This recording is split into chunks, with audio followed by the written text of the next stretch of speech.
Okay, we'll get started. Welcome everyone to the webinar on the Children's Healthy Living Multi-Level, Multi-Component Program in the U.S. Affiliated Pacific Region. This webinar is jointly sponsored by the Western Region Public Health Training Center and the Southwest Telehealth Resource Center, both of which are funded by HRSA.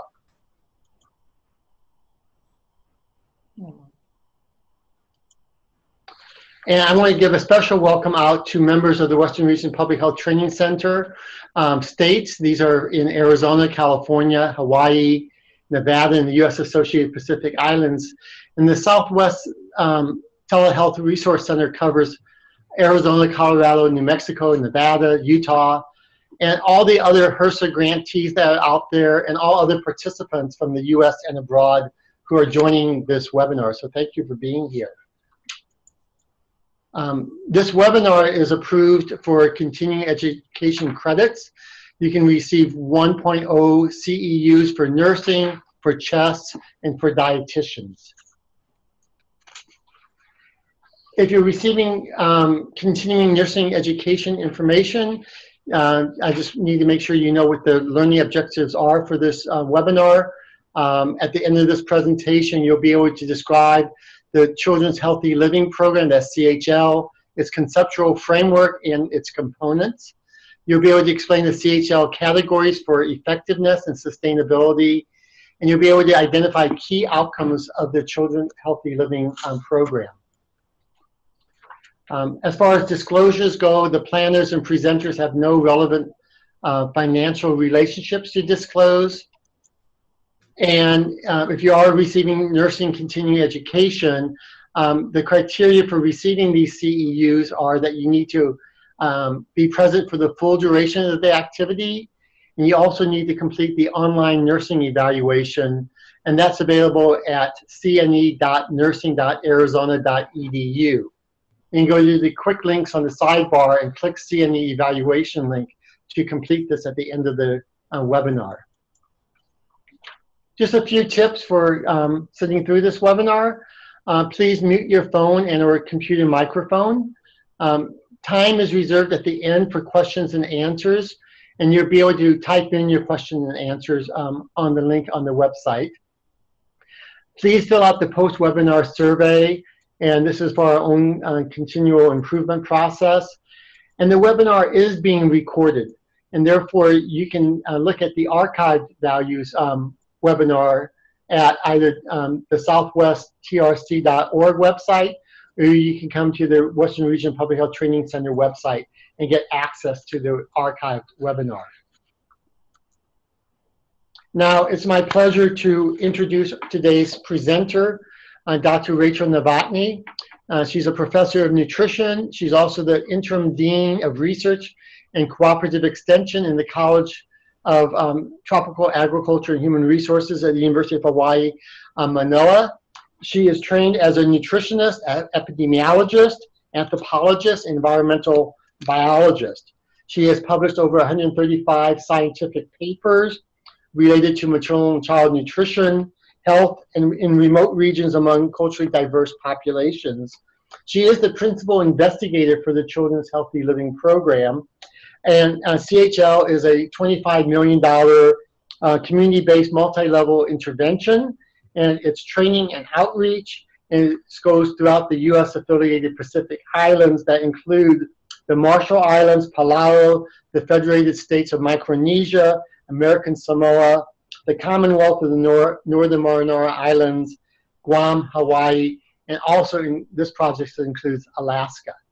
So I'm very pleased to have Dr. Novotny with us, and at this point, I'll turn over the webinar to her.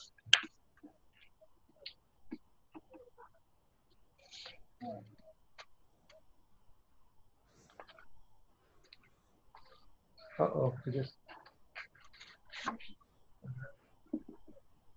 so do they see me?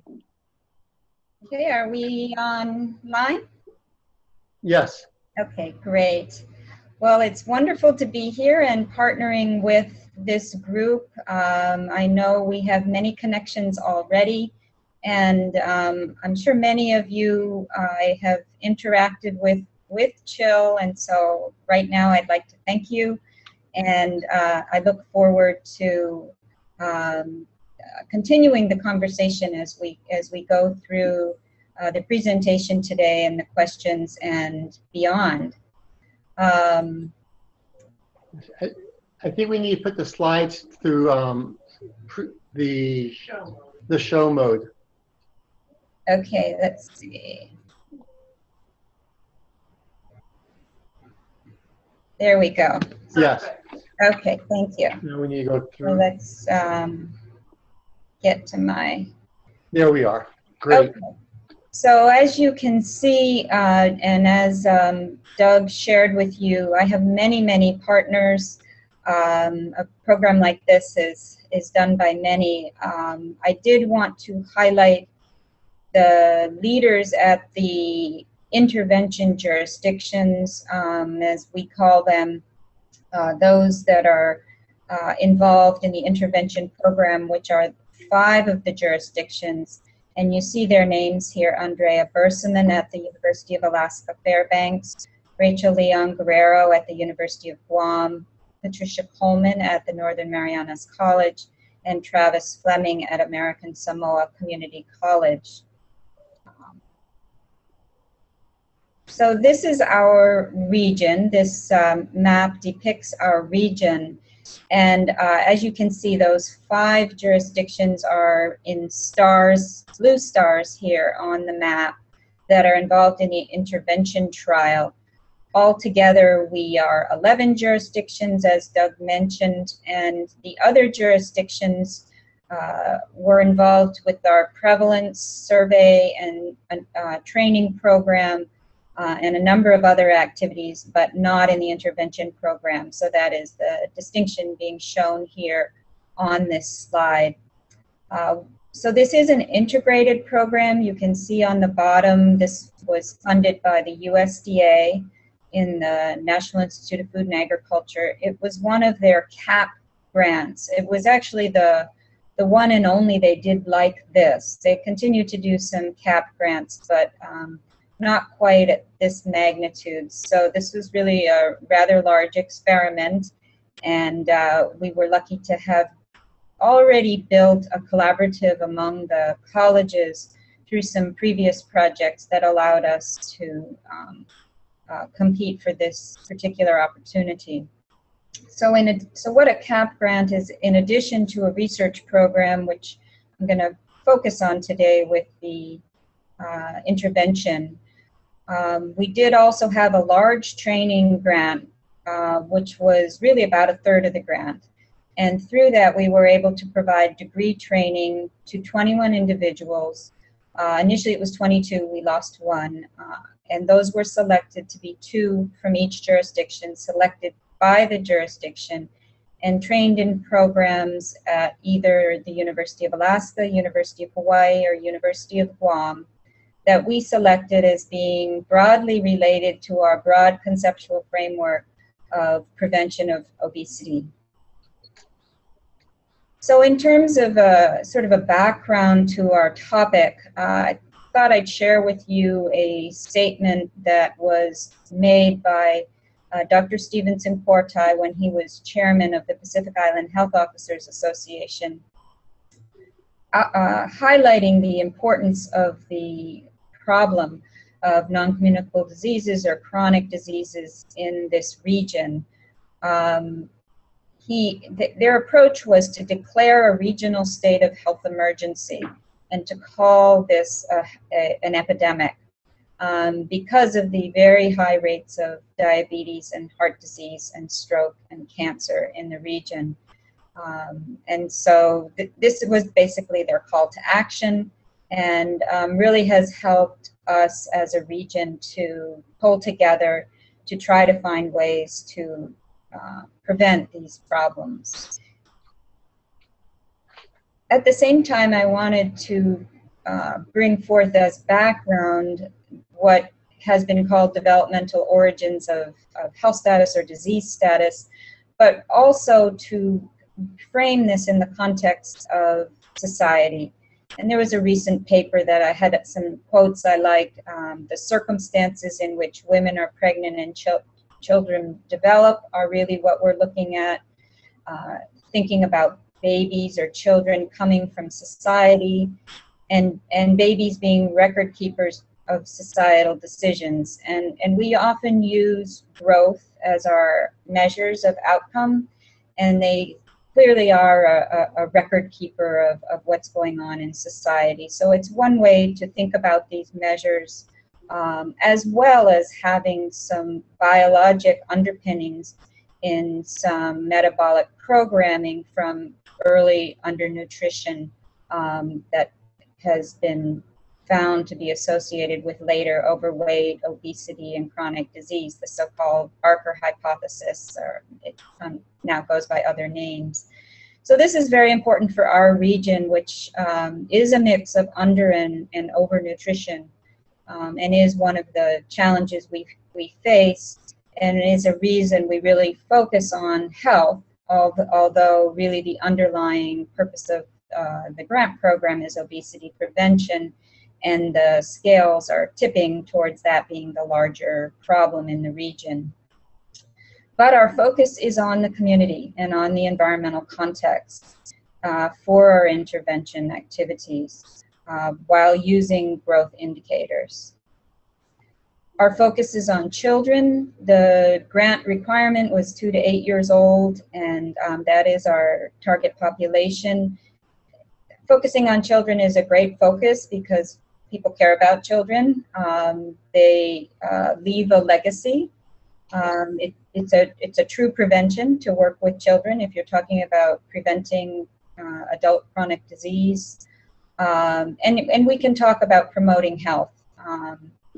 And importantly, it is a critical period of development, so we have an opportunity to really change trajectories. But also importantly for intervention, children are motivational for families and society. Most people will try to do their best for the children of society, and so it has been a good group to focus on in terms of garnering community participation. You'll note throughout the slideshow that I've tried to incorporate children from around the region in pictures on the slides. This child is from Hawaii. Also in our region, we have a lot of different political affiliations with the U.S. and this region is very large. You can see the continental U.S. just kind of painted in there in the ocean to help give you a sense of size. So needless to say, we have a lot of challenge with communication and getting together. We do cross 7 time zones and we cross the date line. So we do a lot of work just like this on Zoom or on the conference call. And this is one of our challenges. Having said that, I think the group, a group of small islands and with that kind of PHOA declaration I started out with, has really banded together and wanted to see ourselves as a group, and that has really helped our work in finding a common way to do things in the region. So obesity has been estimated at around 70% among adults in the region, but there's been very little information on child obesity. And another one of our challenges in this region, even in our states, even in Hawaii and Alaska, is that we don't have National Health and Nutrition Examination Survey data for our states. NHANES hasn't come here. Pacific Islanders are not called out in those data. They're not identified. And so we are also trying to help fill that gap. This region, as I was implying, is also very varied in terms of what could be called development status, the nutrition transition, epidemiologic transition. Here we have the World Bank income classification of our different jurisdictions, and you see that we have lower middle income jurisdictions, which are in green, the Federated States of Micronesia. We have upper middle income jurisdictions, which are American Samoa, Marshall Islands, and Palau in orange. And we have high-income jurisdictions, which are Guam, Northern Mariana Islands, and the U.S. states of Hawaii and Alaska in blue. So this is our overall model for CHILL. We think about a social ecologic model, which is pictured in that very small set of circles there over the outcomes. Yet we're looking at this particular diagram basically from left to right, looking at the environment and its effect on children. We're, again, focused on environmental changes. We put those in buckets of the social cultural environment, the political economic environment, or the physical built environment. And then we had outlined 6 target behaviors to work on: decreasing sugar-sweetened beverage intake, increasing water intake, increasing fruit and vegetable intake, decreasing screen time, increasing sleep time, and overall increasing physical activity. And as I mentioned, as an integrated program, our training program was integrated into this model. Our students learned about this and were participants in this. And we used this opportunity to build data systems for the region. And we're now using the data to work on policy change. So the communities, I'm going to turn now to focus on the intervention program. There were 27 communities that were selected in the 5 jurisdictions, and we used census data. U.S. Census data was available for those jurisdictions to find communities that were at least 25% indigenous, that had enough children for our study, greater than 10% of the population, that were large enough to give us the kind of sample size we needed, so at least 1,000 people, and that we could access. There are some locations that are quite inaccessible. And then we matched communities to either intervention. So those were communities were randomized and matched to intervention and control. So this is a community randomized trial. And some communities were also selected for temporal assessment, we called it. So just what is happening across time that's not related to our intervention. And in those communities, we just measured BMI and waist circumference and none of our other measures. We went through an extensive process of engaging the communities. This is a whole kind of conversation in and of itself, how to engage communities. Fortunately, we had already had a number of projects, so we had some leadership who identified other leaders in each of these communities. We each established local advisory committees. We held within these selected communities a series of meetings to identify our targets for our activities around those mentioned behaviors that we were wanting to focus on. We also, while we were doing this, reviewed the literature again to remind ourselves what others had found as effective community strategies, and looked at those lists together with the community from the literature and from the community to come up with our final intervention grid. And so I'll show you that grid in a minute, but another piece to this activity was identifying also the readiness to change among the community leaders. So this is like readiness to change at the individual level to some degree of whether particular activities or areas they were already very active in, or whether they weren't involved in, and this helped us target the intervention activities to that particular community. And this is a tool that was first developed by the Tri-Ethnic Center for Prevention Research, adapted by the South Pacific OPIC study, and we continue to adapt now for SNAP-Ed and other programs. So this is our intervention template that we came up with. We define these areas in blue as cross-cutting functions or domains of policy, environment, messaging, and capacity building, with a series of activities that the communities and we selected. addressed, you can see then on the right, are target behaviors, the sugar-sweetened beverages, fruit and vegetable, physical activity, water, screen, and sleep. And so not all activities hit all of them, but all of those outcomes were hit by some activity. And so every community had this grid and looked for themselves as to how they could address this activity. And our general philosophy was to build on activities that were already underway, a sort of positive deviance approach, looking for good activities in that particular setting that we could build on, and often we actually funded them to do more or extend their activity in a slightly different direction. So just one example to help you get a feel for the kinds of things we did is one of our areas of work was on better access to parks that are safe and inviting, and safer environments for walking and biking. And on the left, you see a very big problem in the region, wild or stray dogs. It's a little bit dark. I took walking along the beach one morning, looked over and saw these sets of eyes looking at me, all these wild dogs on the beach.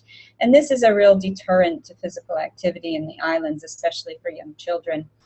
So many of the communities tried to address this in different ways. In the CNMI on the top, you see creating spaces for children to play. This is creating playgrounds. And then in American Samoa, they really liked community walks. They organized, and of course American Samoa is very community-oriented, group-oriented anyway, and this seemed to really excite them, and has been continued, this getting together to kind of take over the streets and walk. During the intervention, we collected a whole series of process data. I don't have time to go into it in depth, but just behind the picture here, you see a grid of the data we were collecting. On the left, you see our intervention template, and now on the columns, you see the different types of process data we were collecting on accessibility, reach, the likelihood of effectiveness based on the literature, how much it was attended, adoption, sustainability, feasibility. We have metrics for each of these, and we're developing a dose variable based off of these data. So overall, our intervention across our cross-cutting functions, this is now a result, was 24% in the capacity building domain, the training domain, 12% in policy changes. These were things like school rules, park rules, things like that. Improving the environment, like I described with the parks, and messaging. This is more of a social marketing type of approach. And if you look at our activities across time, you can see that as we were getting going in early 2013, fewer activities, still the purple, the community level was the predominant level of activity that we were engaged in. And you can see how that changed across time with a predominance of a community level focus to our activities across time. So now some of our impact measures, and also organized by level. So we were measuring the children as our primary outcome. We also measured the households and the community and the jurisdiction. So our outcome measures with the children were anthropometry, height, weight, and waist, and we went through a standardization procedure on these measures. Acanthosis nigricans, a skin indicator on the back of the neck of insulin change, believed to be sort of a pre-diabetes indicator. Accelerometry for physical activity, 2 days of food and activity logs, sleep questionnaire and screen time, and then a variety of household, community, and jurisdiction level measures, including a food cost survey and that World Bank income level that I mentioned. We use the CDC reference data for the analyses we'll present. We've debated using WHO, but most of our region does use CDC as their reference. And we did want to compare ourselves to the rest of the US. We have categorized children as obese. We also overweight, which is not on this slide, the 85th to the 95th percentile, underweight, and stunted as less than 2 standard deviations below the mean. We used just one question from the USDA Food Insecurity Questionnaire, the question of whether household money for food ran out before the end of the month, and we categorized that question according to sometimes, most times, or always. This is our scale for measuring acanthosis nigricans from absent at 0 to 4, being this picture would be a 4. But for analysis in this presentation, we are either coding this as present or absent. So this is our sample, and on this slide you can see the consented, those that have anthropometric measures, those that have the food and activity log, and those that have accelerometry. You can see our 5 intervention jurisdictions, our follow-up measure at 24-month, our baseline measure, and then what we have called here the freely associated states prevalence study. And so these are the same measures just at baseline in the other states that weren't, or the other jurisdictions that weren't involved in the intervention study. So for a total of more than 10,000 consented children.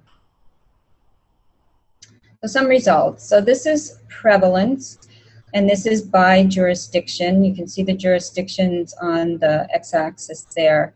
And this particular slide is just the obesity component, so above the 95th percentile. So overall, obesity was 14%. You can see a wide variability. You can see among the intervention jurisdictions, which are in green, a much higher prevalence of obesity than in the others, with the exception of Palau. And then in the Marshall Islands, actually no obesity. And this looks at those same data in blue by age. So you can see how at the older ages there is a higher prevalence of obesity.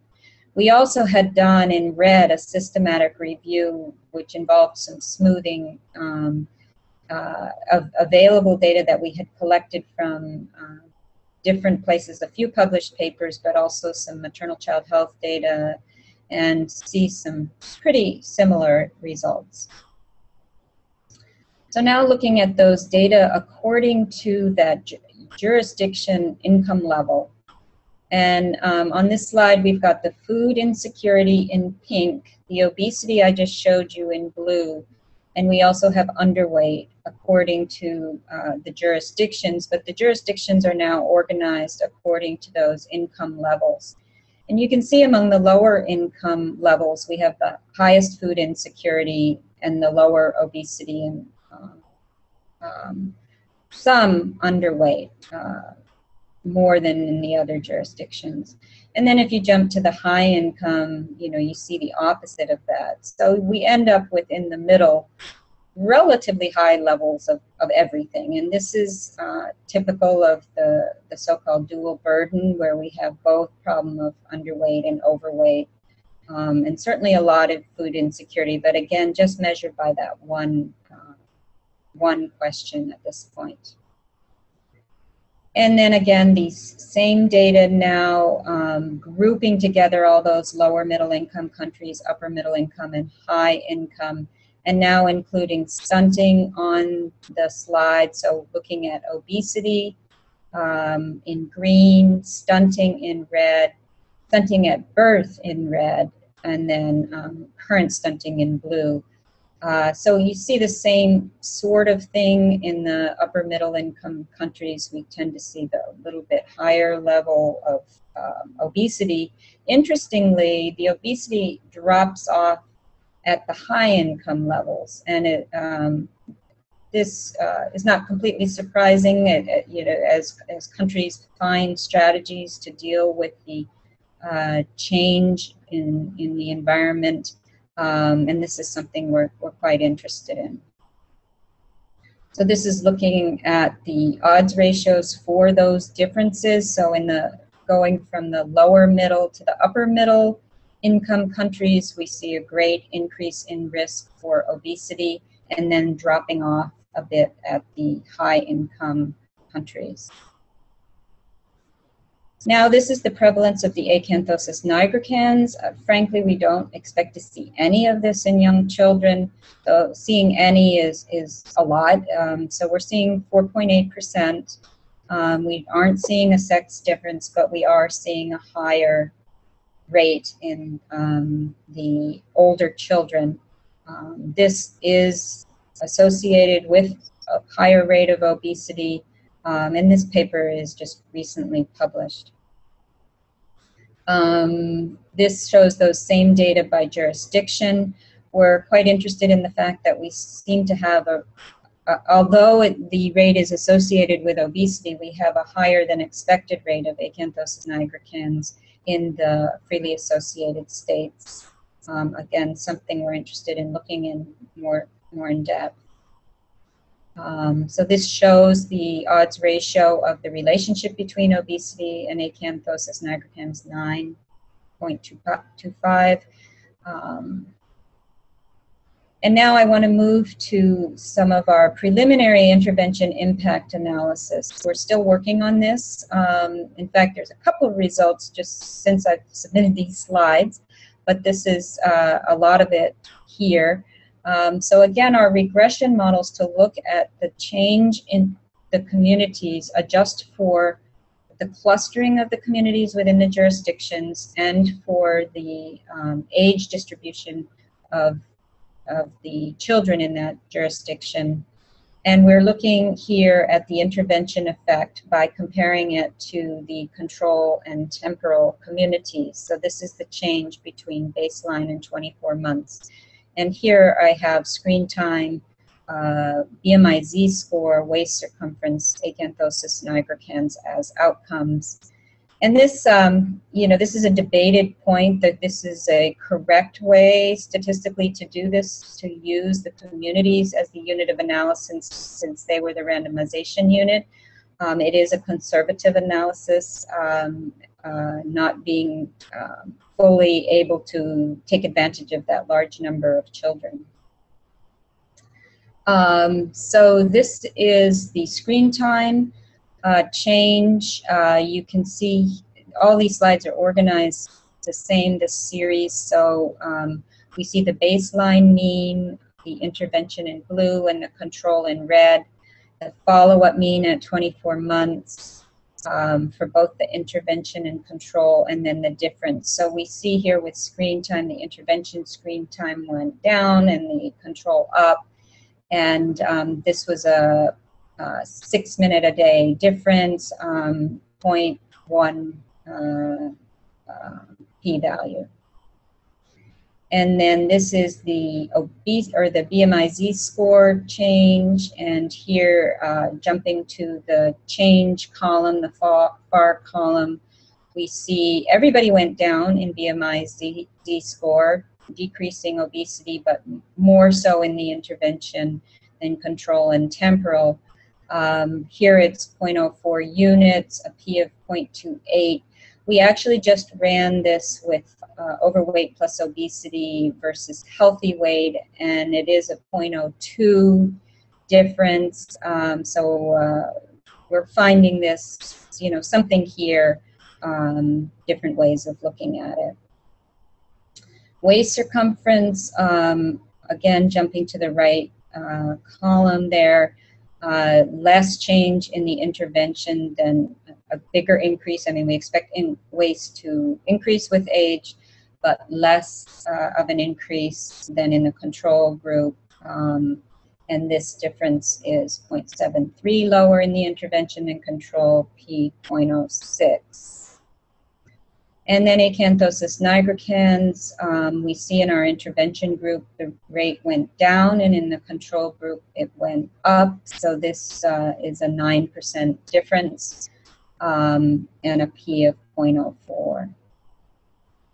So we still are, before I jump ahead, we still are working on the other outcomes. The food variables are not looking like too much change at this point. The accelerometry is, what it's appearing is that we're having more an effect on this decreasing sedentary behavior than actually increasing the high levels of activity, the moderate and vigorous.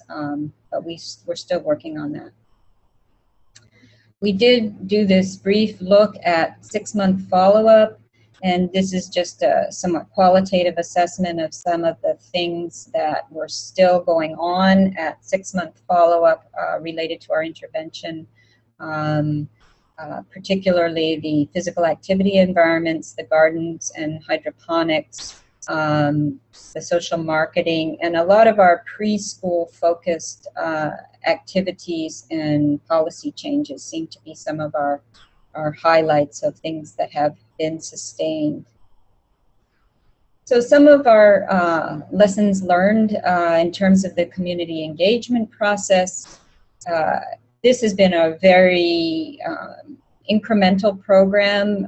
It has built on many years really of relationship building, and its approach has really been to support, build a coalition and support what people are doing in these domains, and to adapt ourselves to those approaches and to really be facilitators. Also to use that readiness approach to adapt our plans. So not everybody, has to be just telling people about things. They can be supporting them to continue doing things, or vice versa. The process measures have been helpful to help us correct course as we've been going through the intervention. We'll be anxious to add them to models to see if they improve our explanation of results or strength of results. Our impact measures, we really spent a good amount of time on, particularly the anthropometry, to train and standardize amongst us. So I think our quality of measurements has helped us be able to show small differences, spending a lot of time on defining our terms as we work together and coming up with terms that are acceptable to everybody. I know for many people who come from the kinds of backgrounds that I do, we're used to really singling out one thing to look at in an intervention or a research design, and we have really learned to embrace complexity and to realize that this kind of a situation really requires addressing complexity. We're trying to understand it, yet I'm sure there are many parts of it that are interactive. So from an analytic point of view, this is still an area we're very interested in continuing to think about. We're looking at different network and systems approaches to looking at this kind of complexity, while at the same time we do plan to look at some of the components individually and see what we find there. We're also continuing to work on our statistical methods, how to take advantage of our large sample size. We're looking at some bootstrapping techniques, and really to continue to build all of our skills in these methods and approaches as we go forward. In terms of sustainability and maintenance of systems, this is really, I would say, been prime for us. We recognize this is a grant. We recognize we're long-term partners, and we really want to do something that really is fundamental change and that will stick and that we can continue to do. So we've all along thought about when we weren't going to have the money, and really worked on building capacity and leaving things in place to sustain a system.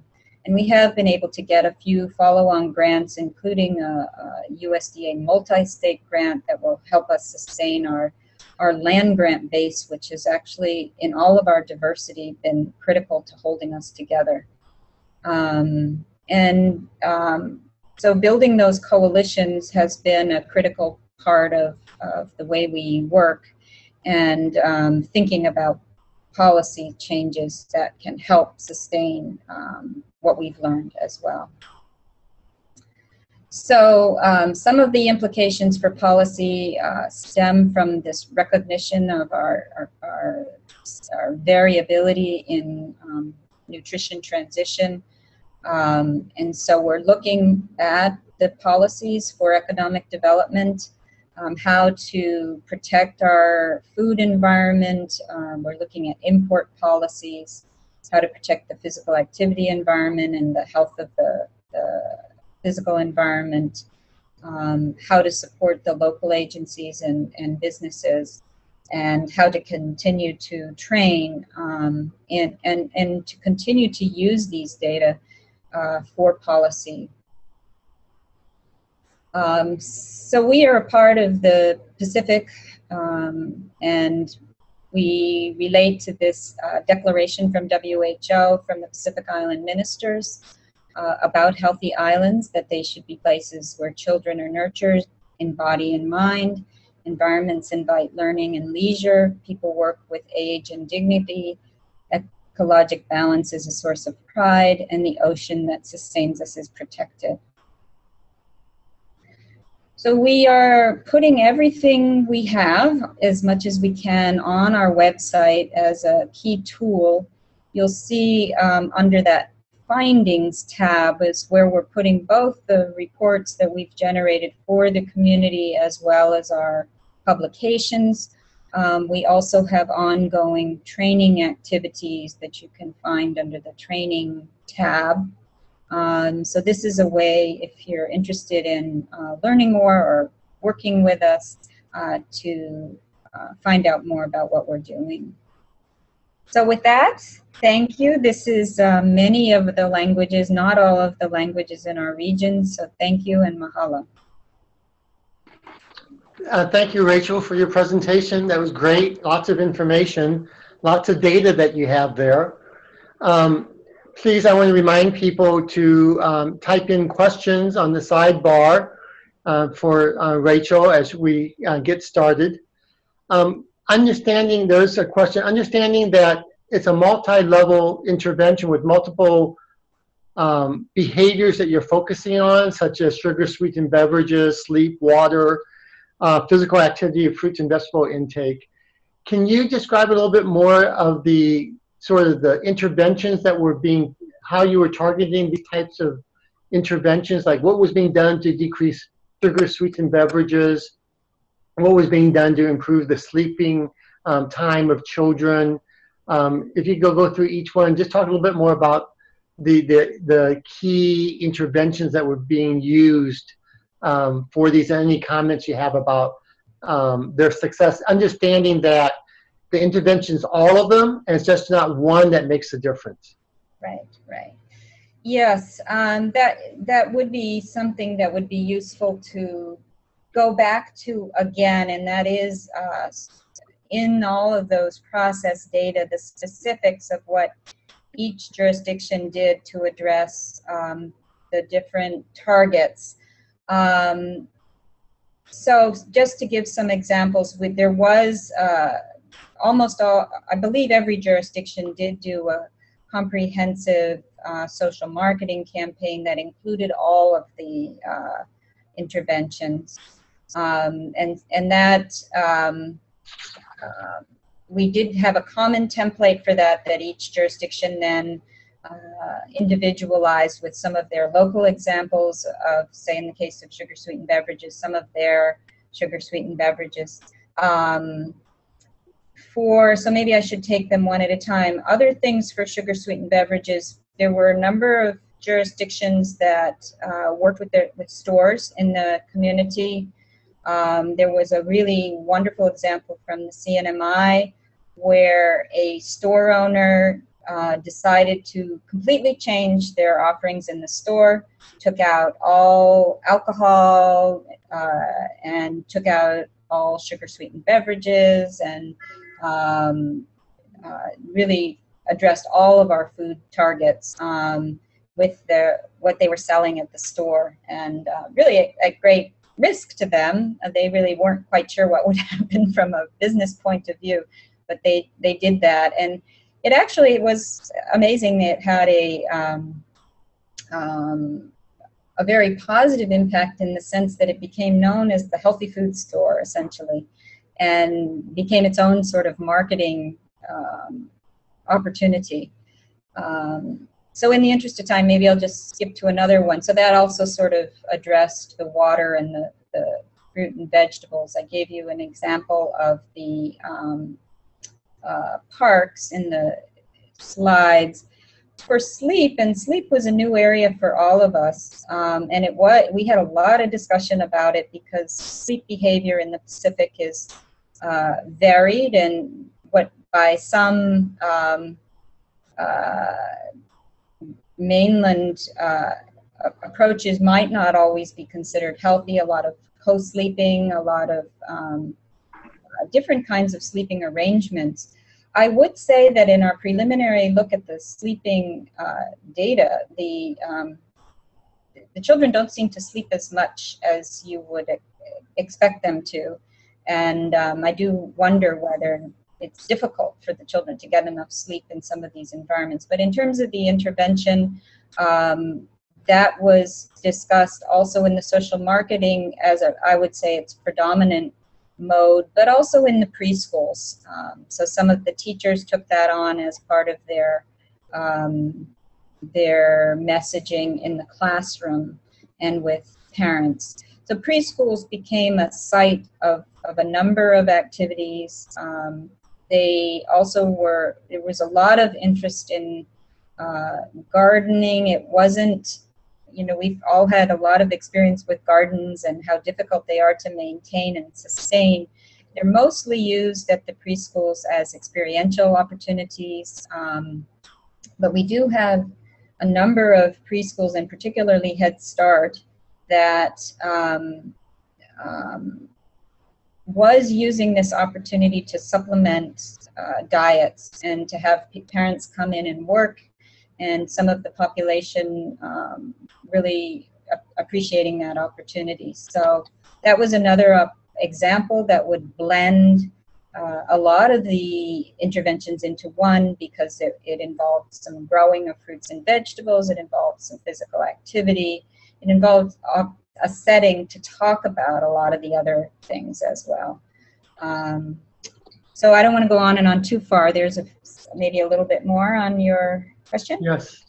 So one question is, were there not a lot of significant cultural differences among the communities, and how did the different cultures, how did that affect the interventions? Could you give some differences that might have happened between Polynesians and Micronesians as far as the Tyler American natives, as far as what those interventions might be? Yes. No, there were significant differences, and that's why we tried to walk this line of having a template and having each community and each jurisdiction interpret it for their location. So I would say overall, American Samoa was the most group-oriented in everything they did, and they typically, for example, in that walking picture, the man in the front was the chief, and so they would get together as a group and do things. Whereas I mentioned CNMI, and actually Alaska would be the other extreme, perhaps, of being very individual in their interventions. So Alaska, for example, on the physical activity, developed a clothes swapping activity for the young children. It turned out that one of the reasons children didn't go out to play in Alaska was for lack of appropriate clothing. And interestingly, I noticed right away that the Head Starts have this motto of they're basically the only thing that could keep you from not going out to play is having appropriate clothing. That they always send the children out to play, and we're talking, you know, minus 60-degree weather sometimes. So the clothing is very important, and they developed a nice clothing sharing program, which, as you know, young children grow quickly and they need different clothes quickly, and so that was quite effective for them. But that was, so there was a group element, but the specifics of what was wanted was individual clothing. So yes, there was a wide variability, and that the specifics of those activities on the template was interpreted for each location. The next question, actually, is a question and a comment. One, the comment is, it seems difficult to evaluate when different locations are using different interventions. And then the question is, do you give recommendations on what interventions to use, like gardens, removing sugary drinks from stores, or did the communities come up with those interventions themselves? Okay, so first, I mean, yes, I've been discussing the evaluation. We have the hard outcomes, and we have, again, this study is powered as a region. It's not powered as a community or as a jurisdiction. So, you know, we do want to think about it in its complexity. And so, for example, that pie chart of that blend of everything that made a difference as a region. So yes, it's a new way of thinking about things, but I think we've learned that one intervention probably isn't going to do it. So I think that's where we're at, and we have to figure out how to do it and measure it, and those are things we're working at. Gosh, I lost the second half of the question. The second half was, did you come up with the recommended interventions, or did the communities come up with them? Yes, so that template, again, if you remember, was we drafted a list, and the community, each community drafted a list, and we went through an iterative process with both sets of lists to blend them. And actually, we were quite amazed that they were actually very similar lists. What the process, I think, helped with the most, and which I don't mean to in any way belittle, is finding language and particular examples, but language most importantly. You know, the language we come in with, you know, our sort of academic language often doesn't resonate. So, for example, role models was a term that came from the community, which, you know, probably those of us in our fields would call champions or something like that, even facilitators, but role models was what really resonated. And those role models could be anywhere from a 4-year-old who, you know, really likes to garden, to a priest, or to, you know, any kind of person that is exhibiting the outcomes that we're talking about. And so finding them, and that made it all the more adapted to the particular setting.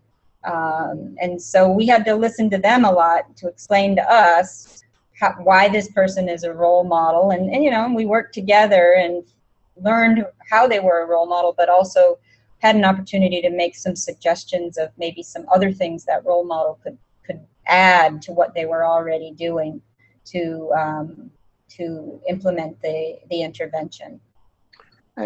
We have time for a couple more questions, but probably two. This next one is more about research methodology. And could you talk more about how the communities were randomized? Was it propensity matching? How did you randomize your communities? Okay, so we had those selection criteria. So we had an excess number of communities that met the selection criteria. So we looked for pairs among those communities in terms of, because we're islands, we had an extra challenge of, we couldn't have control and intervention community like right next door. We didn't think that they would be they would not influence each other too much. So So we did look geographically. We looked for, once we had all of the communities that met our criteria, we looked for matches that were geographically a bit distant, but still in the same jurisdiction. And then we did a true randomization procedure. We had an individual not involved with the study do the randomization as to which one would be intervention and which one would be control. So that was the process. Okay.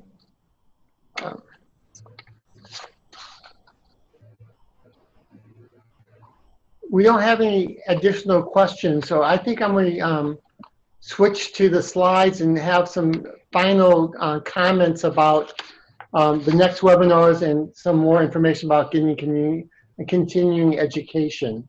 If we can put the next slide up, that will be coming shortly.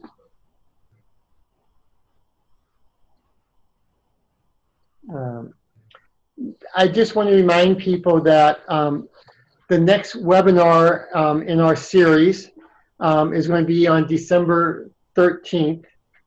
Well, it's getting there.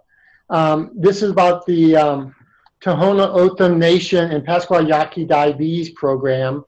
And it's going to be presented by Dolores Addison, who's a registered dietitian with her MPH degree. And you can register for that webinar at the telemedicine site, which will be up in just a moment, but also just the same way you registered for this program.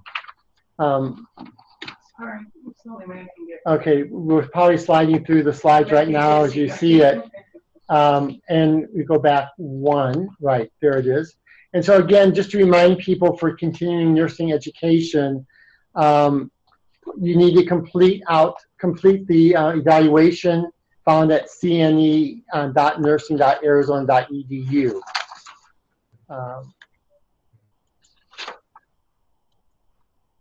And then for those with continuing education for health education and for dietitians, you need to complete the form at this website at the Arizona Qualtrics. It's to fill out the form within the next 7 days. And this gets time stamped so you can then get your continuing education credits.